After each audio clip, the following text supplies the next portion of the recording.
we are sleepwalking into dictatorship. We are going to have a more brutal society with more sporadic violence, with more hatred. I see a new world disorder emerging thanks to Trump. Alan Friedman is a veteran journalist and celebrated foreign correspondent who has written for the Financial Times, the International Herald Tribune, the New York Times, and the Wall Street Journal. He's now a columnist at La Stampa in Italy. In addition to being a best-selling author, producer, and documentary maker, his latest book is The End of America, A Guide to the New World Disorder, which is available now. Alan, thanks so much for coming on the show. Thank you, Aidan. It's great to be here. Was there any one event or mistake or policy from an American president that you can pinpoint as being the worst of these, or do they all have their own particular flavor that affected a certain part of the American empire's decline? Well, I think if you go back to 9/11, which is now nearly 24 years ago, that was a moment of collective trauma for America. And my book tries to explain the rise of American populism and Trumpism and MAGA by remembering that when there's a collective trauma in society, like let's say you have a pandemic, an economic depression or recession and war, and everybody suffers. That happened World War I, the Great Depression of the 1920s and 30s in America, the Spaniola pandemic. This usually creates such turmoil and anger and fear that people turn to politicians that offer easy solutions to complex problems. So any one mistake, you could say it was a terrible mistake that John F. Kennedy built up American troop strength from a few hundred people to 20,000 troops in just the last year of his life. You could argue that Lyndon Johnson made a mistake. You could argue that George W. Bush made some of the worst mistakes because he dragged us into the Iraq and Afghanistan wars. Neither of the wars were necessary, and they cost millions of lives, and they cost trillions of dollars. And then you could take us to Donald Trump's first presidency, when Donald Trump, I skipped over Barack Obama. Can I mention Barack Obama? No, but let's hear it. I loved Barack Obama's progressive, social, domestic approach. In international foreign policy and his management of the Arab Spring, in my book, I write that he was a disaster.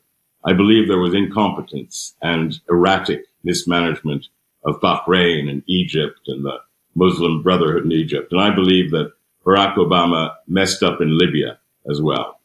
But that's part of the story. The real point is Bush had what in imperial terms would be called imperial overreach. He overextended America's military strength. Just like the Roman Empire at the end, they overextended their power. Empires die when there's internal conflict, when there's civil war, when there's violence at home and weakness and an overextension. And that's, I think, where we are right now with Donald Trump. I think we have a situation where there's such domestic conflict and strife, no immediate solution to the amazing division of our country, that we are becoming weaker and irrelevant as a world power. And China is rising, and the dictators everywhere are celebrating. Donald Trump, as an American who lives in Europe and has watched America from Europe for 30 years, let me tell you, Donald Trump is now one of the most hated men in the world. And America's reputation in Europe among European leaders, this is what politicians will tell you in private, or bankers, or the establishment, they either make fun of Trump or they say how tragic to see America destroying itself like this. Why is he doing it? Americans underestimate just how bad his reputation is abroad. And that's something I want to get into.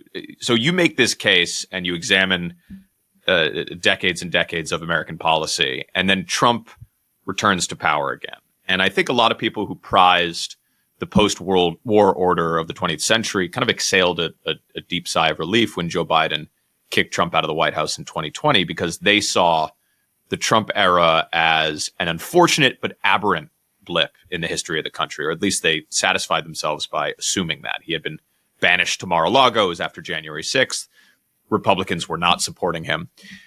he made this extraordinary comeback, and he's now far more intent and, it seems, willing and capable of burning down the institutions that governed that world order than he was in his first term. How do you see the first 6 months of Trump's second term and through the prism of what you're arguing in this book? Well, if this were strictly a talk show going on American television tonight, I would say he's following Project 2025 to the letter. But in my book, what I argue, and the book was finished after Trump was elected, so it already takes a look ahead. But the first 6 months of Trump's term have been more shocking, even to some of Trump's harshest critics. I count myself as a harsh critic of Trump, but even I didn't expect the degree to which he would incite violence again, because what he's doing in Los Angeles is inciting violence, first with the anti-immigrant purge or pogrom, and then with the ridiculous use of the National Guard. There are now more National Guard and Marines in Los Angeles than in Syria and in Iraq. So my answer to you is that what we're looking at is a phenomenon where I see a new world disorder emerging thanks to Trump. I believe that what counts perhaps the most is not what he does in America in damaging democracy. That's terrible for us Americans. But internationally, his siding with Vladimir Putin and betraying Europe and betraying NATO and betraying European democracy means that, internationally speaking, as an international journalist, I can tell you the view in Europe is that America is no longer the bastion of democracy, is no longer a credible partner, is no longer a friend. And my view is that Western Europe, or the European Union, is actually the last defender of human rights and civil rights that are being chipped away at, because I think Trump is effectively, whether wittingly or not, doing Putin's dirty work. No American president would do what Trump is doing to the economy or to society unless they were either crazy or working for a foreign country. And Trump's embrace of Putin just still defies explanation. And I think sometime in our lives, it would be good to know why Trump is down on his knees before Vladimir Putin all the time. Why does he hate democracy so much? Is he just a neo-fascist? Is he just an impulsive narcissist? Or is he actually working for somebody against America's interests? You interviewed Trump back in 2016 during his first campaign, I believe on Trump Force One, which is his personal jet. Has he changed at all since then? How do you view the evolution of the man from when you interviewed him to what we're seeing now as president, second term? Well, interestingly, I interviewed Donald Trump in June 2016 in Texas. It was about less than a year after I'd also interviewed Vladimir Putin in the Kremlin. I sat down with Trump in his airplane, and he did want to point out to me his gold-plated seatbelts, which I thought was kind of an excessive bit of egoism. And I did go to the bathroom, and yes, there are gold-plated, taps for turning the water on and off in the bathroom. He struck me as very charming. I'd been introduced to him by somebody he trusted. And when I've interviewed various dictators or heads of state around the world in my career, if they think that you've been introduced by somebody they trust, then they can be all charming and relaxed. Vladimir Putin was a bit stiff when I interviewed him for the first 10 minutes in the Kremlin.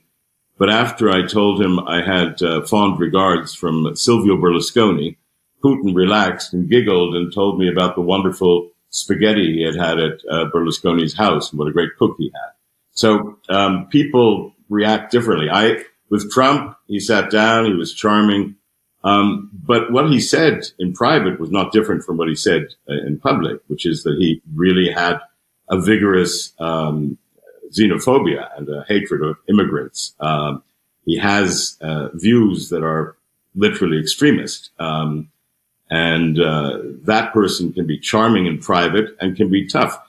A senior aide to Donald Trump told me while I was writing that book, which was called This Is Not America, and he was a campaign staffer. He said, Alan, in this campaign, he doesn't do a normal kind of campaign stops the way you think of it. Donald thinks of it as appearances, like when's my next appearance? And everything to him is showbiz. It's really television.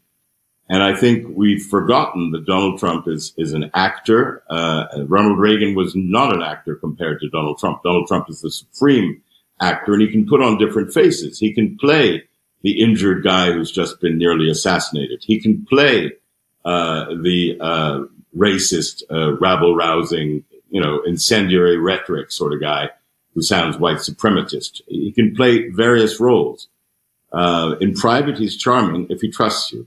In his first term, despite all of the fears and a lot of catastrophizing, I think it ended up being a lot more conventional than people thought, which is part of the reason why I think Americans were more inclined to vote for him again, because they felt that the press had cast his first administration as a disaster and terrifying, and yet the actual product of it, with a few exceptions, was not as extreme as people were led to believe. He stocked his administration with pretty traditional Trump picks, and they hemmed in some of his more extreme ideas. When you look at his second term now and the people that he stocked his cabinet with, and the actions that the administration is taking, both at home with, his response to the LA riots is a good example, and his treatment of Europe and other countries that we typically would assume would be American allies, how do you see that as making American power weaker on the global stage? What are the actual practical consequences of that kind of behavior? Well, you see, his first term in office, you could call conventional, but it began to break norms and practices. And it pushed some American norms and practices more than we might realize. The difference was, in my view, two things. One, there were adults in the room. There was General Kelly. There was General Milley. There was Rex Tillerson. There was McMaster. There were serious people, not wild-eyed, rabid racists like Stephen Miller. I guess if I worked for ABC TV News, I'd be fired now, like Terry Moran was. That's unfortunate that in America, ABC News fires Terry Moran for simply doing a tweet when the president can incite riots with his tweets and he gets to go free, to put it bluntly. So solidarity for Terry Moran, if I may. I think the difference is there are no adults in the room anymore. And I think the only adult in the room is Wiles. And I think the chief of staff of the White House is the most pragmatic and serious person there. And otherwise, when you have crazy people like Peter Navarro, who was let out of prison and then appointed as the head of tariffs, or Stephen Miller, who seems to have some anger management issues, then you have a group of, and Pete Hegseth. I mean, when you're in Europe and you look at the American leaders, you say Trump has surrounded himself with conspiracy theorists, patsies, yes men, and idiots. And it's hard to find a serious player there. I know that's strong language. Maybe we wouldn't say that anymore in America, but my view is that Trump is really doing everything that a foreign agent would do if they wanted to destroy America. And I want to know why. If this truly is the end of America as we knew it, and Trump is hastening that, what do you think that looks like in practice? What happens next if you could sort of predict how this goes from here? Well, my last chapter of my book, which is called The New World Disorder, talks about a post-Trump life in America, and basically says that Trump has discredited America's leadership so much by now, and the growth of Chinese influence with the rest of the world is so strong, and the law of the jungle is now replacing the rule of law internationally because of Trump. He's actively siding with dictators, betraying our democratic allies in Europe, and making the new world order a kind of might makes right philosophy. That's what's going on, in my view. And that leads us to a period that is not a bipolar world of America against China. No, China will take over America as the world's largest economy in 2032, and will probably reach American military power at 2040 or 2050. But that's not the point. And it's not even a multipolar world where you have emerging players like Turkey or Iran or Saudi Arabia or India or Brazil or South Africa. Those are medium-sized powers, but they don't want to have a monogamous relationship with America anymore. They want to pick and choose because America is no longer reliable, and they get better deals from Russia and China and everybody else. So in this new world order, this new world disorder, as I call it, Donald Trump hastens the decline of the American empire and the decline of America as the country we knew it. The most frightening part of what I've written in this book, and I'll close here, Aidan, is that domestically I fear that we are going to have a more brutal society with more sporadic violence, with more hatred. I see no way how in America, even if Trump leaves office peacefully on January 20th, 2029, I see no way that America will suddenly unite and heal itself and that the hatred will go away. I think that's going to be with us for 1 or 2 generations. And I count a generation as about 10 to 12 years. So I think we could be facing 10 to 20 years of uncertainty. And for America to come back from its current position as an increasingly dystopian society ruled by a madman, I think would take decades. I don't see an immediately we win the 2026 congressional elections. Yeah, if the Democrats take back the House, which they should in 2026, that's something. They can have 16 impeachment hearings, but if the Senate remains Republican, Trump will continue to do structural damage to American democracy. Do you see parallels between Trump and strongman leaders that have seduced European nations? I'm thinking of Orban in Hungary. Are there lessons that Americans can take from what happened there and how it happened when we're looking at how Trump is governing in the States? Well, the book is called The End of America because it's the end of America as we knew it until now. And what I mean by that is that there are many signs that Donald Trump resembles not just Viktor Orban, but more Erdogan of Turkey at this point. And what that means is democratically elected leaders, populist, usually associated with the extreme right, but not always. Erdogan and Orban are good examples, who transform a liberal democracy, an electoral democracy, into an illiberal democracy. And but what we mean by that is a democracy where the elected president tries to control the Supreme Court, federal courts, newspapers, television, and social media, and crack down on any of his enemies in an autocratic way. That's what Viktor Orban has done to Hungary. That's why Hungary is a big problem in Europe. That's what Erdogan has done to Turkey. It's normal for a dictator like Putin in Russia. It's certainly what Netanyahu is trying to do in Israel, because Netanyahu is a mini Trump of the Middle East and a dangerous and corrupt man. So that's unfortunate.